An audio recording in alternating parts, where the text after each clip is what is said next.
আমরা প্রতি বছর দেবী দুর্গার আগমন ও গমন সম্পর্কে শুনেছি।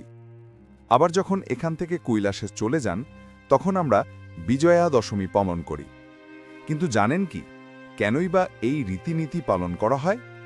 আসুন তাহলে জেনে নিই। অনেক অনেক কাল আগে পৃথিবীতে অসুরদের অত্যাচারে দেবতারা দিশেহারা হয়ে পড়েছিলেন। সেই সময় মহিষাসুর নামে এক অসুর শক্তি ও অহংকারে সমগ্র ত্রিলোক অধিকার করে ফেলেছিল।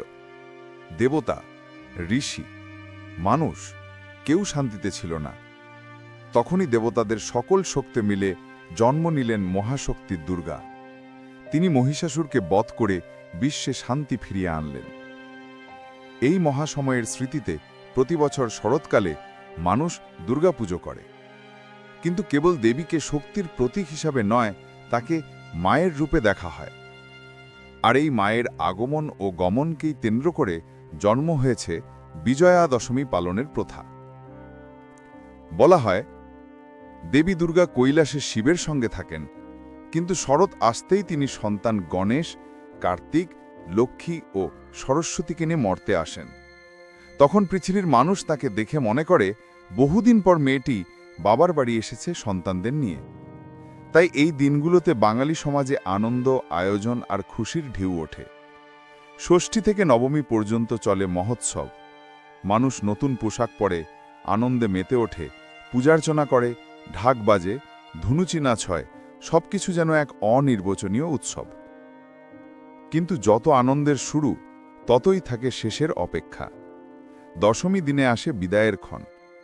বিশ্বাস করা হয় দেবী কৈলাসে ফিরে যাচ্ছেন স্বামীর কাছে। এই গমনকে বলা হয় বিসর্জন। বাঙালি সমাজে এই দিনটি এক বিশেষ আবেগে ভরা। গ্রামের মহিলারা দেবীর সামনে দাঁড়িয়ে সিঁদুর খেলা খেলেন। তারা দেবীর কপালে সিঁদুর দেন, মিষ্টি দেন, তার বিদায় যাত্রায় কেঁদে ওঠেন, যেন সত্যিই মেয়েটি বাপের বাড়ি থেকে বিদায় নিচ্ছে। পুরাণে বলা হয়, দেবী যখন বিদায় নেন তখন পৃথিবীর প্রতিটি মানুষকে আশীর্বাদ দিয়ে যান, তোমাদের জীবনে যেন সর্বদা শান্তি, সমৃদ্ধি আর ভালোবাসা বিরাজ করে। এবার জেনে নিই বিজয়া দশমীর মাহাত্ম্য কি। বিজয়া দশমী শব্দটির দুটি দিক আছে।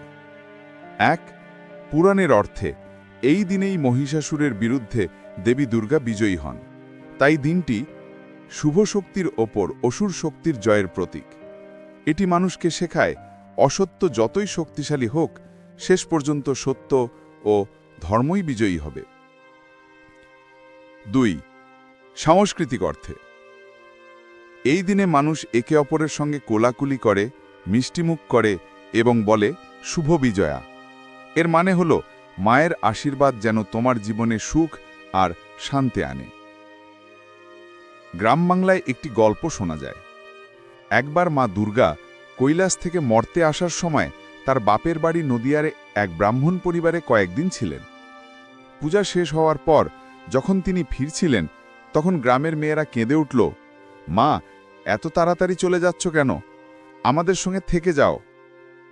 তখন দেবী হাসি মুখে বললেন, মেয়েরা, আমি আবার আসব আগামী বছর, কিন্তু তোমাদের দায়িত্ব একে অপরকে মা ভেবে ভালোবাসা দাও, দুঃখে সুখে পাশে থেকো, আমি তোমাদের হৃদয়ে আছি। তারপর তিনি গঙ্গার জলে মিলিয়ে কৈলাসে ফিরে গেলেন। সেই থেকে বিজয়া দশমীতে দেবীর প্রতিমা বিসর্জন দেওয়ার প্রথা চালু হয়। কিন্তু মানুষের হৃদয়ে বিজয়ার অর্থ হল অশ্রু ও আনন্দ মিশ্রিত। মা যাচ্ছেন বলে মন খারাপ, আবার মায়ের বিজয়ে আর আশীর্বাদে মন ভরে ওঠে আশায়। এই দিনটি আমাদের শেখায়, জীবনে যত দুঃখ অন্ধকার আসুক, শেষ পর্যন্ত আলোই জিতবে। বিদায় মানেই চিরবিদায় নয়, আবার আসার প্রতিশ্রুতি থাকে। মাকে বিদায় দিয়ে মানুষ একে অপরকে আপন করে নেয়। তাই এই দিন সম্প্রীতি, ভ্রাতৃত্ব আর ভালোবাসার উৎসব হয়ে ওঠে। তাই দেবী দুর্গার গমন মানুষের হৃদয়ে দুঃখের হলেও তার বিজয়ের স্মৃতি ও আগামী বছরে ফেরার প্রতিশ্রুতিতে মানুষ খুশি হয়। বিজয়া দশমী আসলে শুধু